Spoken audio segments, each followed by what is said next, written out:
Hi guys, welcome to episode 3 of RC Workbench. This is the second part of my 1/8 scale truggy build. This is a 4x4 Great Vigor Mammoth SD, so stadium truck, which is really the same as a truggy. And so it's a hybrid vehicle. It's sort of a cross between a buggy and a monster truck, so you've got a slightly lower chassis, lower center of gravity than a monster truck, slightly smaller wheels than a monster truck, but at the same time more clearance and larger wheels, generally slightly more powerful system than a buggy. Also slightly bigger vehicle overall. So, I've got the Leopard motor installed here. 120 amp Hobby King ESC. Now this system, the motor is capable of handling 23 volts. The ESC is only 4 cell compatible. I was tossing up getting a 6 cell compatible ESC, but in the end I figured that 23 volts, pushing it a bit for 3 cell, because a fully charged 3 cell is a bit over that. Battery tray is just here, which fits. Battery tray fits my 5 amp hour Turnigy cell, Turnigy battery there. It's a full cell. Fits in there. Got a single Velcro strap, which goes on there. Tightens all up. There's pretty much no battery slot, especially if you actually tighten it up. And sits there nicely. Unfortunately, it is a little biased to the left side. Unfortunately, due to the fact that the battery and ESC are on that side, whereas you've only got the motor and servo on your right side.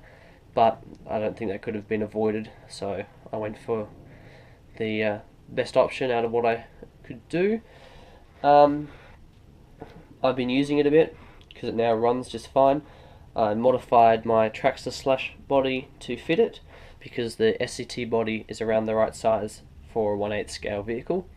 SCT bodies covering an entire 1/10 scale vehicle. They covered the chassis from about here through to about there, and either side of a 1/8 scale, but your wheels protruded the side, so it looks more like a truck shell would on a 1/8 scale. That's about all there is to it, actually. I've cleaned everything up, put it all back together. Oh, I did do quite a lot of work on the drivetrain here. This, if I can rotate it, this is the high-speed spur gear with a 15-tooth pinion. It's all mod 1. I thought it was originally 32 pitch, but when I got a 32 pitch pinion, it clearly wasn't. So I'm just using the 15-tooth mod 1 pinion from my Trooper, and I've got an 18-tooth and 23-tooth on the way. It only does about 60 at the moment, so 18-tooth will be for everyday running, although I might get a 20-tooth as well. You're probably wondering what the 23-tooth pinion is for, because that would just be ridiculous top speed with these tyres on it. That is because I accidentally went and bought these tyres before I found out that it was a truggy and not a buggy. These are 1/8 scale buggy wheels and are just bigger than 1/10 scale SCT wheels. So in comparison to your monster truck tyres, they're tiny, but they'll be good. They're about the same size as 1/8 scale on-road tyres, so they'll serve as the on-road wheels and tyres for this vehicle. And I will run, of course, the 23-tooth pinion with them. So that should mean that I don't wear these out as much, because I won't be using them on asphalt. I think that's about it. I've started bending up the roll cage, but I don't have that here at the moment at my tech facility that I use.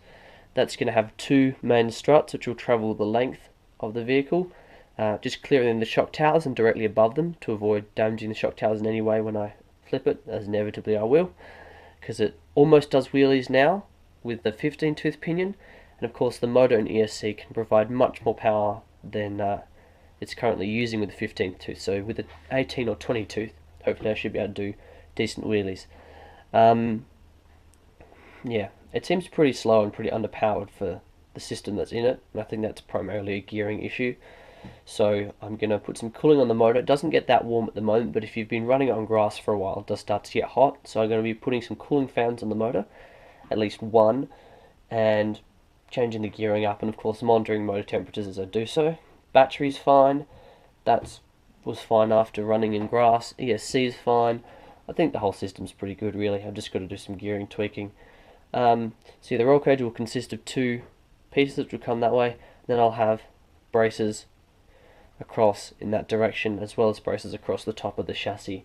Trying to use triangles as much as possible because that's the strongest geometric shape.